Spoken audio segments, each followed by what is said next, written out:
Welcome to a video where I'll be unwrapping the story of Uncharted 4, A Thief's End. With the possibility of a reboot being leaked from Sony, this is the perfect time to touch on the exploits of Nathan Drake and his friends. Be aware this video covers topics that may be considered sensitive by some. With that out of the way, let's get into the video. Born in 1975, Nathan Morgan was born to American archaeologist Cassandra Morgan and her husband, and he had an older brother named Samuel, born 5 years before. When Nate was 5, their mother committed suicide due to an unknown terminal illness. Their father gave them to the state, where they were placed in the St. Francis Boys' Home, a Catholic orphanage, and sold the rest of his wife's possessions. Being raised in an orphanage didn't quite agree with the boy's free spirit, and Sam was expelled for his criminal behavior, leaving Nate alone. One fateful night, Sam broke his brother out for a night with plans to steal back their mother's possessions he had tracked down. Arriving at the target house, they enter through a window and begin combing through countless boxes of archaeological findings and gear. Eventually, they find their mother's journal and possessions, but are confronted by the owner of the house, who's holding them at gunpoint and has called the police. They explain why they're there, for their mother's possessions, and the owner ends up being their mother's teacher and the research partner, Evelyn. She tells them that she and Cassandra believed that Francis Drake had heirs and hoped that they could finish their work they started. As the police arrive, Evelyn has a heart attack, dying on the spot, forcing the boys to flee. After escaping the fuzz, they decide to change their names to Drake to both hide their identity and honor their mother. Over the years, the brothers made a name themselves as capable treasure hunters who could handle themselves.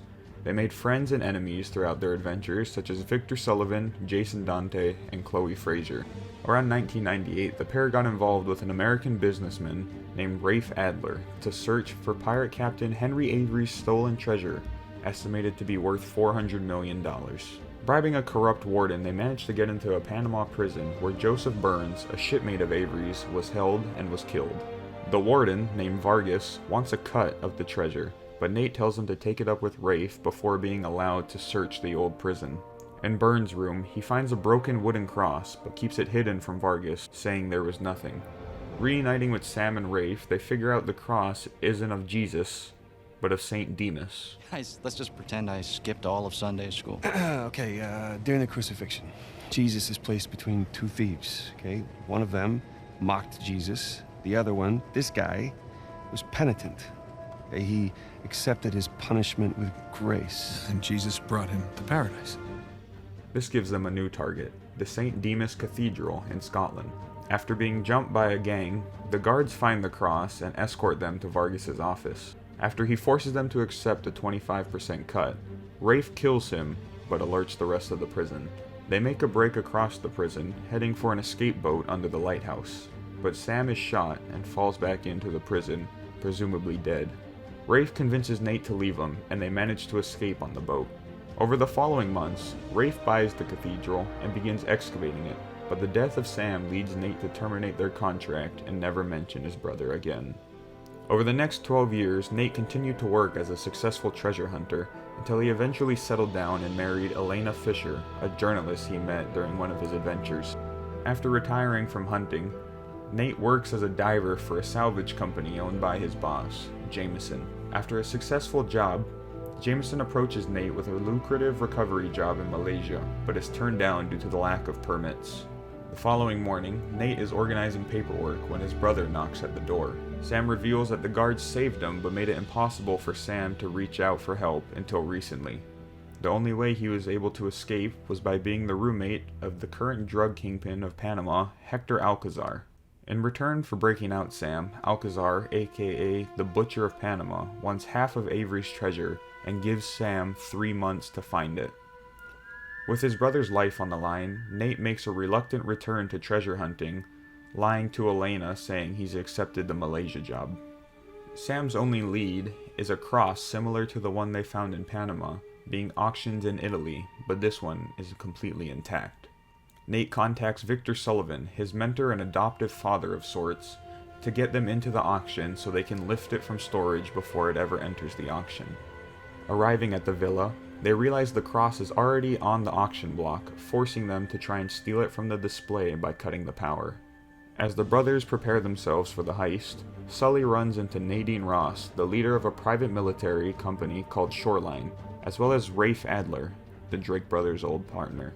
The two have teamed up in a joint effort to find Avery's treasure and are here to purchase the cross, legally. After a short bidding war between Sully and Rafe, Nate cuts the lights, allowing Sam to grab the cross and leave with Sully unnoticed. As Nate attempts to return unnoticed, he's confronted and attacked by Nadine, who demands the cross before accidentally throwing him out of a window. Rejoining Sam, the two shoot their way out and escape in Sully's limo. Safe in their hotel, they break open the cross and find a map leading them to a specific grave at the cathedral Rafe bought years ago. Below the grave is a window that points to a cave directly under the cathedral, undiscovered by Shoreline and Rafe despite their liberal use of dynamite. Entering the cave, they find themselves in a massive chamber with only a scale. One side has a jeweled cross, and on the other is a pile of coins. Choosing the coin shows a map of Madagascar with an emphasis on Kings Bay. Nadine manages to blow her way into the room, but Sam tricks her into setting off a trap by grabbing the cross. The brothers fight their way out of the cave and back to the plane, where they tell Sully to set course for Madagascar. Arriving in Kings Bay, the trio head to the volcano marked on the coin from Scotland and find different towers marked with sigils of several pirate captains. Finding a tower with Avery's sign, they discover a map revealing the locations of 11 other towers, all with different signals. Matching the Warren symbol on the back of the coin, they narrow it down to two options: Joseph Farrell's trident or Edward England's scales, but both towers are on opposite ends of the bay. Realizing Shoreline has figured out the towers as well, they decide to split up. Sam takes the trident tower, while Nate and Sully head to the scales. After a series of complex puzzles, Nate and Sully find another map, but before they can celebrate, they get a call from Rafe. Turns out he hacked their phones, and Shoreline is on their way to ambush all of them. Nate and Sully manage to escape and meet with Sam, managing to destroy an armored truck along the way. Reuniting at the motel, they realize the map they found is pointing to Libertalia, a legendary pirate utopia just off the coast. Before they can leave, Elena arrives and confronts Nate for lying about the Malaysia job and never telling her about Sam. She walks out and is followed by Sully, who promises to keep her safe. The brothers, alone once again, head to the island on the map and solve several more elaborate puzzles, raising a statue of Avery pointing them to another, larger island.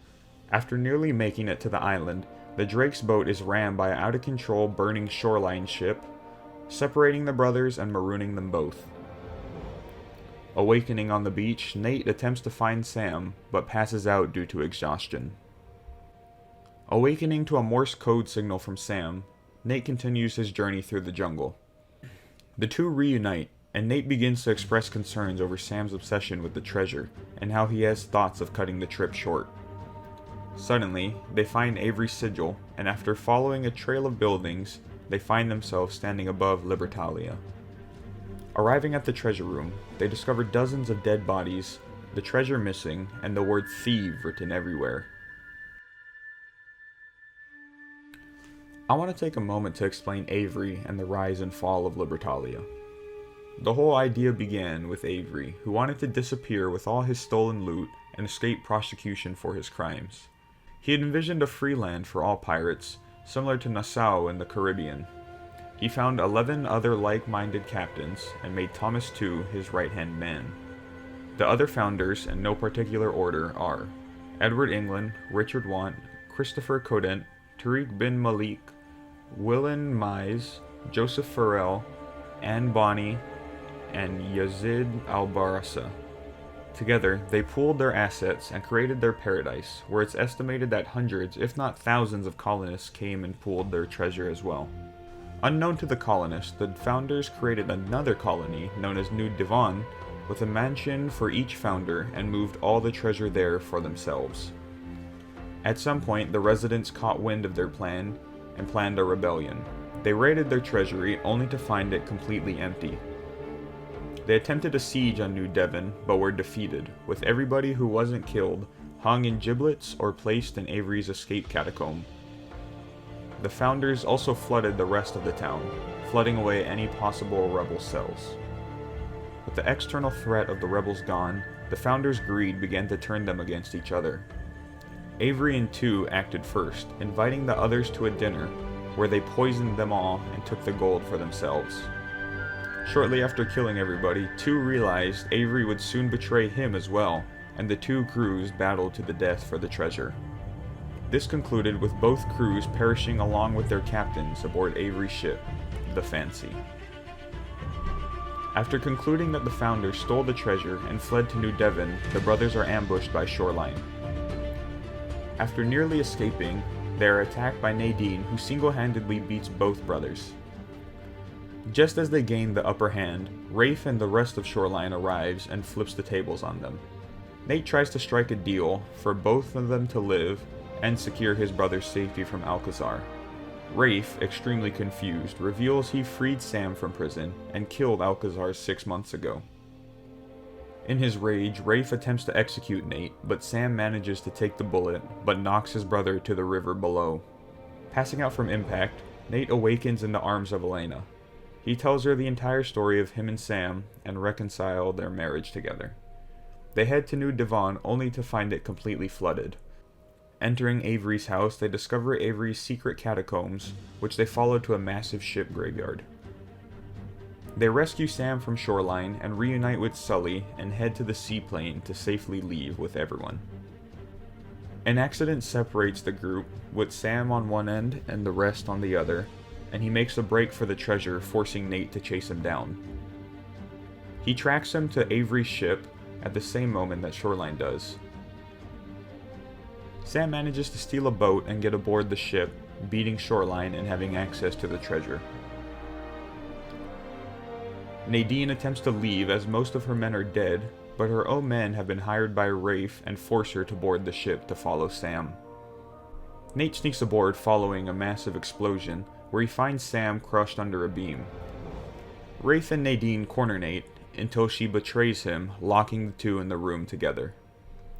Rafe fences with Nate and manages to gain the upper hand before being crushed by overhanging treasure. After freeing Sam, the brothers escape the burning ship and return to Madagascar with Sully. Nate and Elena say farewell to Sam and Sully, but the pair of them plan on hunting more treasure. Returning home, Jameson agrees to sell Jameson Marine to Nate and Elena in exchange for some Libertalia treasure that Sam gave Elena before saying goodbye. Over the following years, they changed their company to D&F Fortunes and make countless archaeological discoveries across the world. They have a daughter named Cassie, who they hide their former illegal past from. As a kid, Cassie followed in her parents' footsteps and discovered countless archaeological finds, even claiming a degree of fame among the community. When Cassie is a teenager, she discovers her parents' past, literally finding skeletons in the closet, and they finally open up about their past accomplishments, opening the way for their daughter to follow in their footsteps. If you enjoyed this video, please let me know what game or franchise you want to see next. I have an Evil West video coming next, should be out by a week or two, so if you enjoyed this video, look forward to it and don't forget to like and subscribe, and I'll see you next time.